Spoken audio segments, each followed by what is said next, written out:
Saudações! Maratona de Arte e Cultura, aqui diretamente da Livraria Expressão Popular.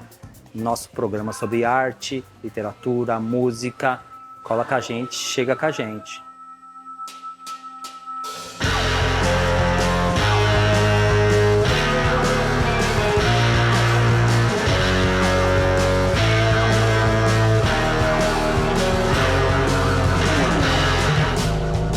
Vão passando os dias, vão chegando devagar.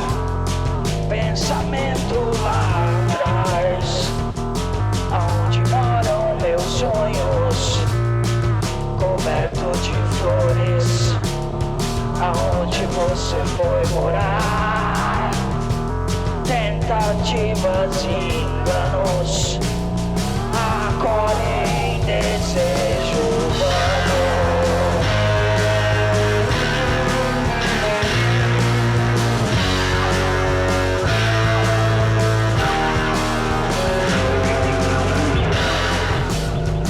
Vão passando os dias, meu nome não sei qual é. Pensamento em brasa, aonde morrem meus sonhos, coberto de espinhos, aonde você foi morar. Tentativas e enganos acolhem desejo humano.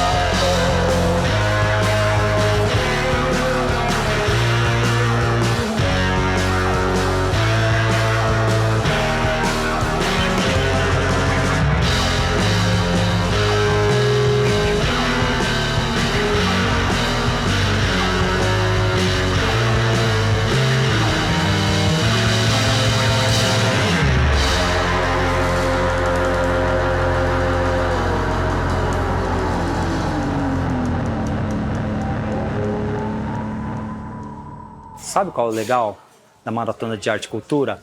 Que ela é gravada aqui, no Armazém do Campo, na Livraria Expressão Popular, com todo mundo conversando, tomando café, comprando os livros, comprando também as frutas. Isso tem a ver muito com o programa, né? Que é a maratona, que é a movimentação e como a arte tem a ver com tudo isso nesse contexto maravilhoso que é esse espaço. Cola com a gente, vem com a gente.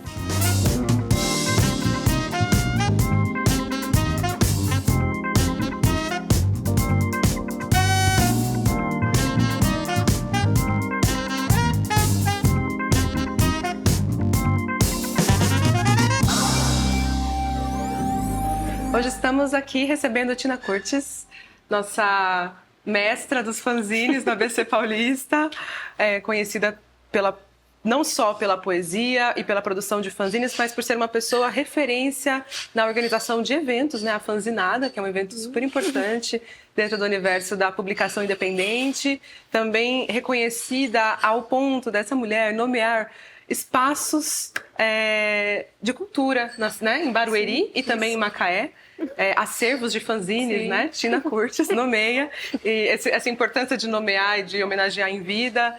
Essa mulher vive essa experiência, além de ser premiada também pelas publicações e organizar também publicações, a mais recente, brasileiras, uma publicação com relatos de 36 mulheres do universo do fanzine, mas ao todo são 42? 40, né? Contando com você, sim, contando com ilustradora.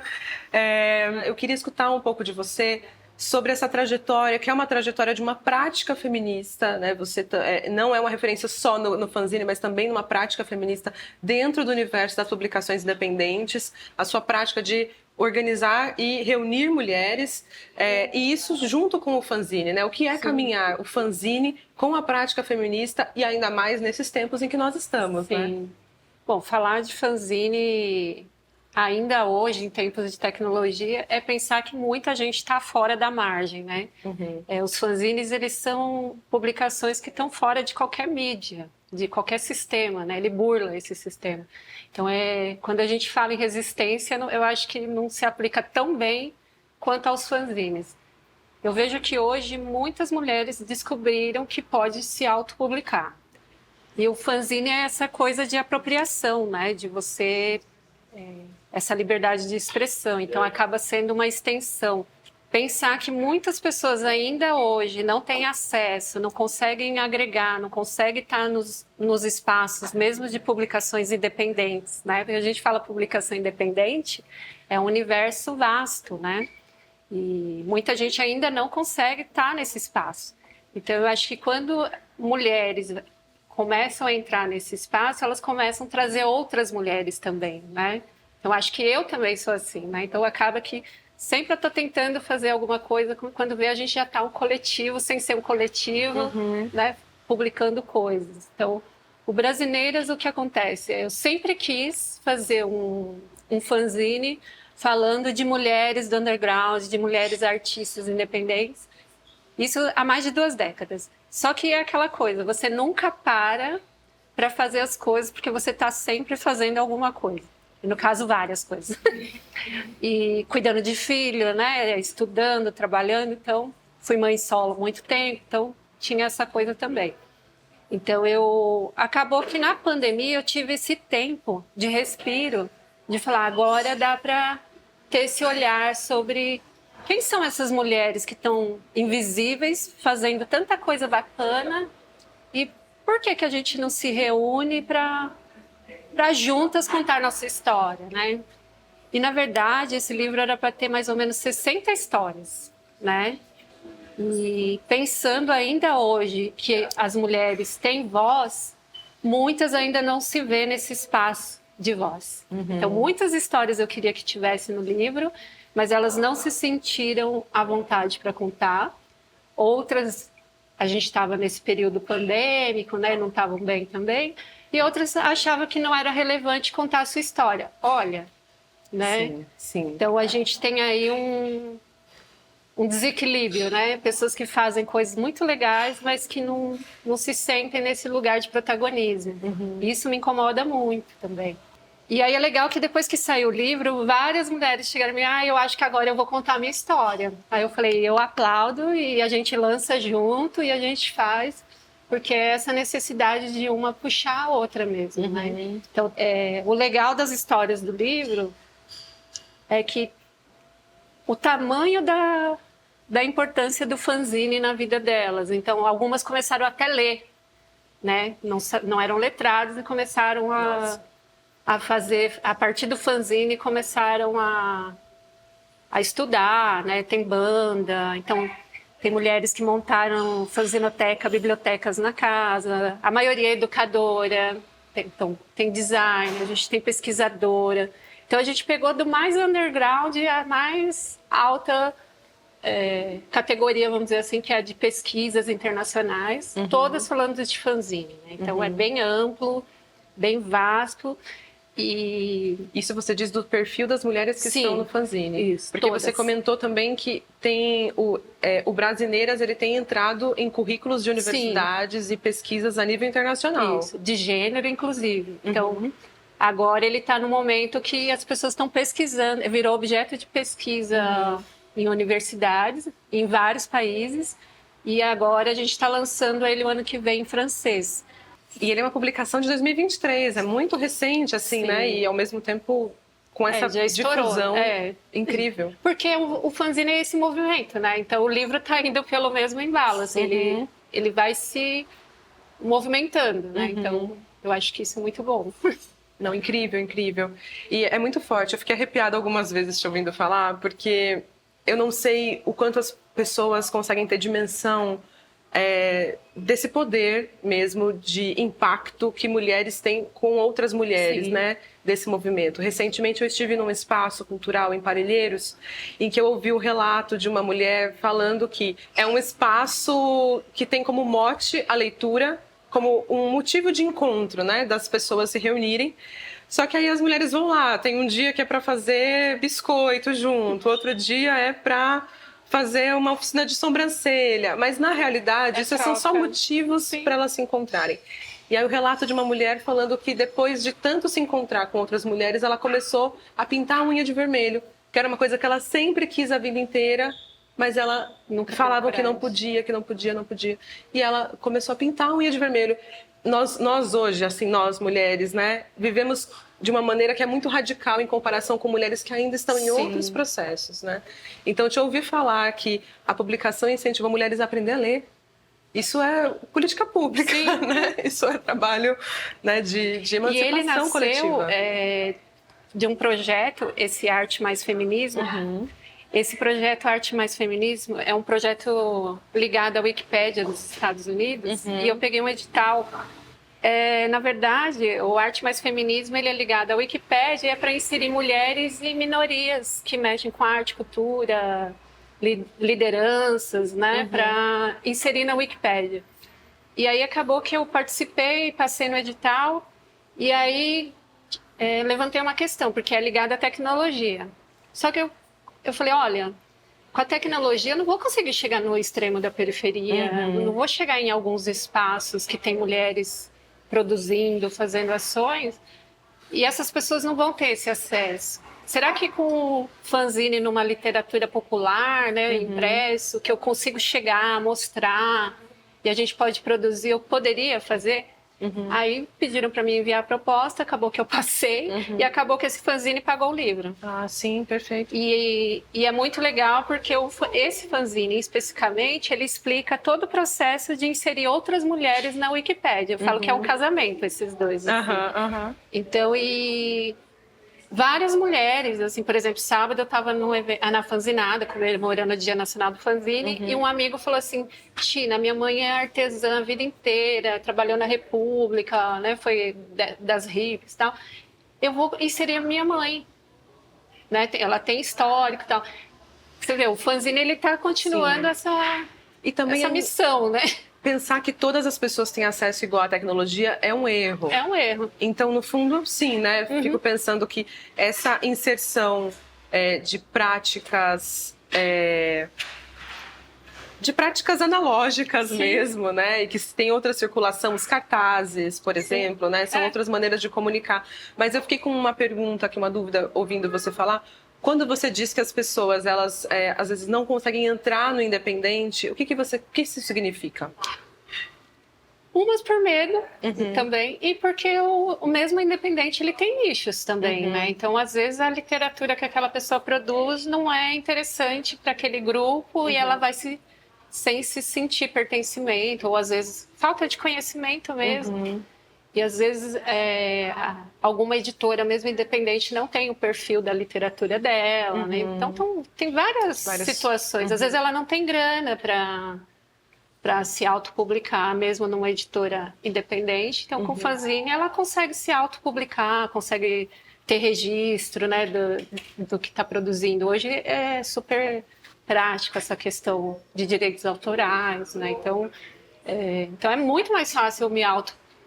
Então, eu falo que, às vezes, com fanzine, eu consigo acessar muito mais evento, lugares, divulgação do meu trabalho do que com um livro. Então, um livro ele tem outro custo, né?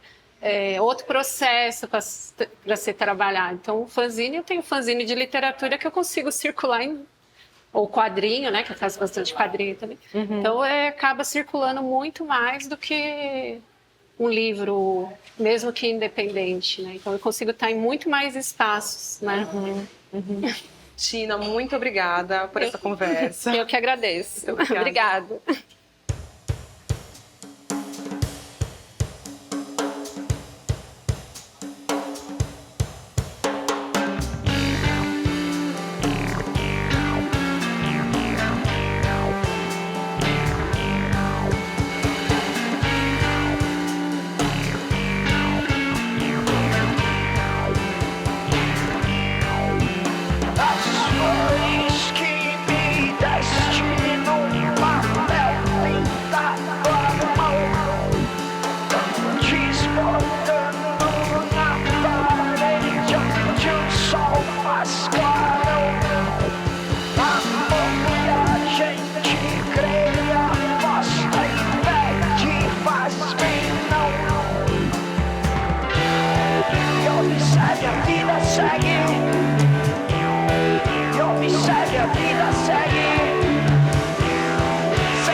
Somos o Projeto Nave de Santo André, São Paulo, 1997.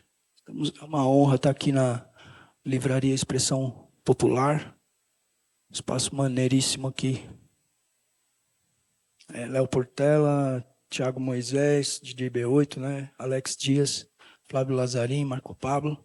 Obrigado pela oportunidade aí.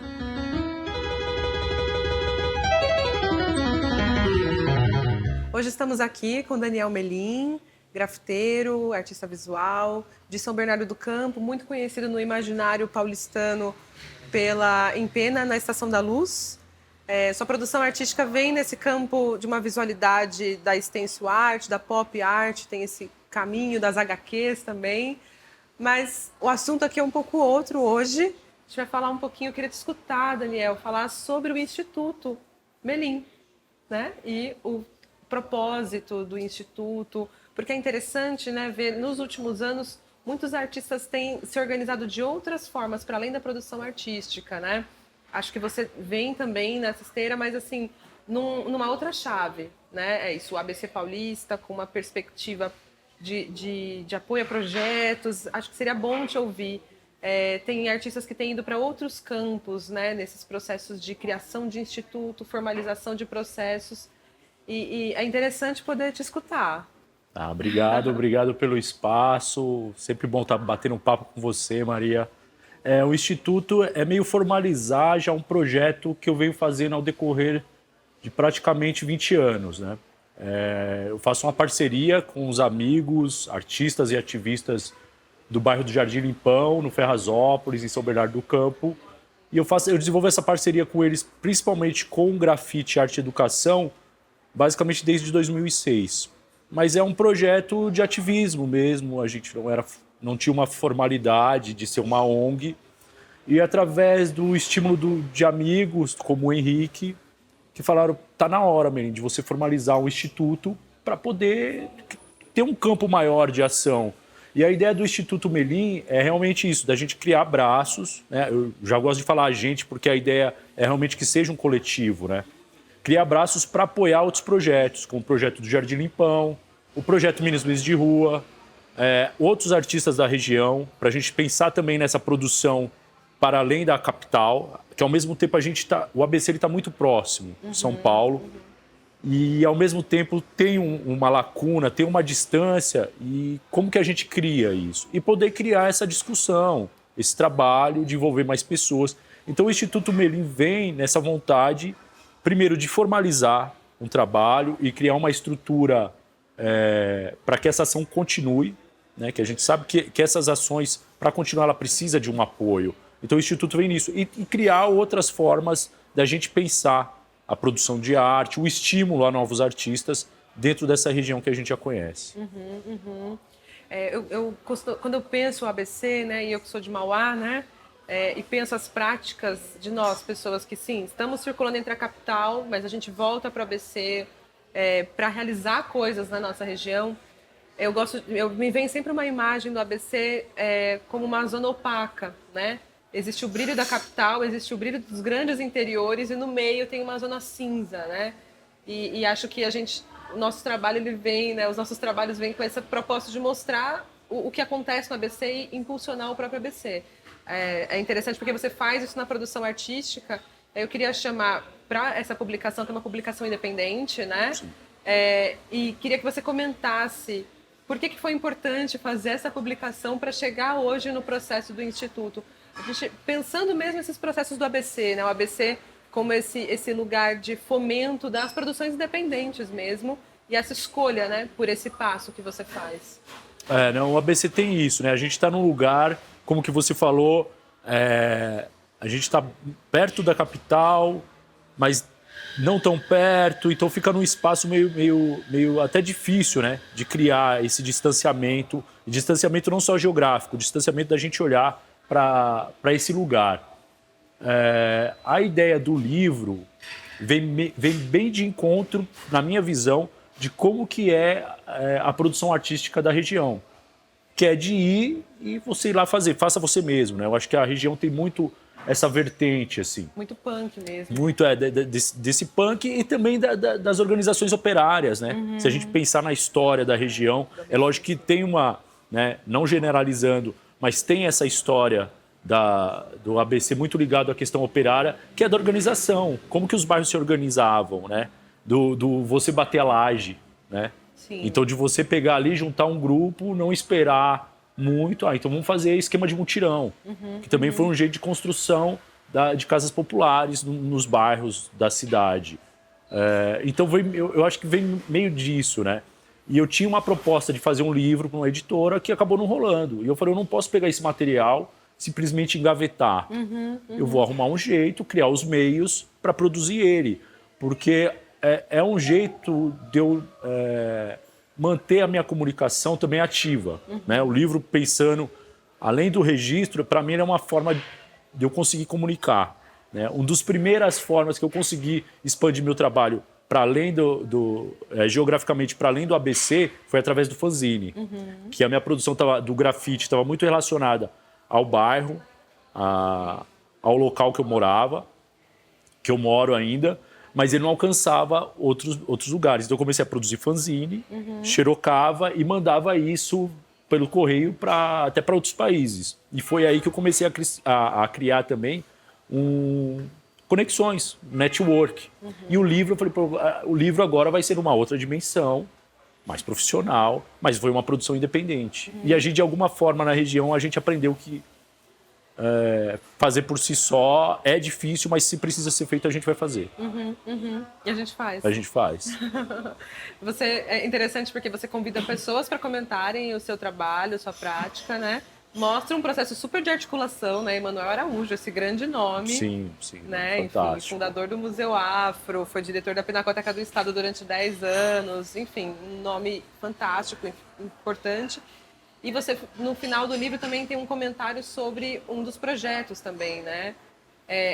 Só me corrija se eu estiver errada. É do Jardim Limpão ou é o Meninos e Meninas de Rua? É do Jardim Limpão. Jardim Limpão. Do Jardim Limpão, Meninos e Meninas de Rua são parceiros também. O Instituto, ele também, com essa ideia, né, de trabalhar diversos braços, né?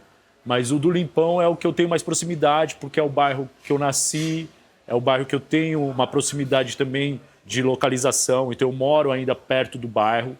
São meus amigos que desenvolvem o projeto, né? Basicamente são eles que levam isso à frente. Então, comentando como que eu consegui articular, eu tenho formação em arte e educação, então também foi um jeito de eu aplicar tudo aquilo que eu tinha visto em arte e educação, como que eu aplico dentro de um projeto no bairro, né? Fugindo desses cânones de escola, que precisa de um lugar estabelecido, fechado, precisa ter uma lista de chamada. Então a gente tem uma ideia que é melhor o aluno ir uma vez do que não ir nunca, sabe? A gente não prega isso, vem aqui para você frequentar, você tem que estar todo dia, tem que ter assíduo. É um jeito da gente estar próximo do aluno. Então, por exemplo, aquela coisa meio de castigo, né? Quer dizer, então você não vai frequentar o projeto porque você não está indo bem na escola. E às vezes a gente tenta convencer o pai ao contrário, né? O pai, a mãe. Ao contrário, não, é o momento da gente conseguir conversar com esse aluno por que ele não está indo na escola. Só que se a gente distanciar dele esse espaço, a gente quebra esse diálogo. Então, tem esse comentário também do projeto Jardim Limpão, que é um projeto que a gente vem desenvolvendo há diversos anos. Queria citar... eu sou apaixonado pelo projeto, para a forma que é construído e as pessoas que constroem esse projeto, que eu queria citar o nome deles, que é o Vanderlei Viana, o Fábio Mendonça e a Catarina. Eles estão à frente desse projeto e eu sinto muito honrado deles me possibilitarem de eu participar, né? Então, o Instituto, a gente tem essa ideia de conseguir construir laços para além do ativismo. Com esses projetos que estão próximos a você, mas com outros também. Tem uma abertura. Sim. Que é focado no território de São Bernardo, do ABC. Como que é esse ponto também, da territorialidade ou não existe? A princípio a gente foca nessa questão do território por ser próximo, de estar ali mais fácil, mas a ideia é que a gente expanda isso, que não fique também uma coisa... a gente crie guetos, né? Então, é só aqui ou é só isso. Mas a ideia é que o Instituto ele possa ampliar esse alcance até para os outros projetos, né? Então, pensa o projeto do Jardim Limpão poder alcançar essa prática alcançar outros territórios, né? E como que o Instituto pode contribuir com os projetos? É através de captação, de escrita? Como que funciona? De parcerias? Eu tenho certeza que é a partir de múltiplos meios, desde a captação, escrita e articulação com outros institutos, outras fundações e outros apoiadores. E o Instituto, na verdade, é uma forma de formalizar isso, né? De poder criar esse braço formal, realmente, para poder alcançar esse objetivo, que é apoiar diversos projetos. Daniel, muito obrigada por essa conversa e por apresentar o Instituto e as suas práticas, né? Esse trânsito artista e articulador. Eu que agradeço, Muito um prazer obrigada. enorme estar falando com vocês aí. Obrigada. Obrigado. Valeu.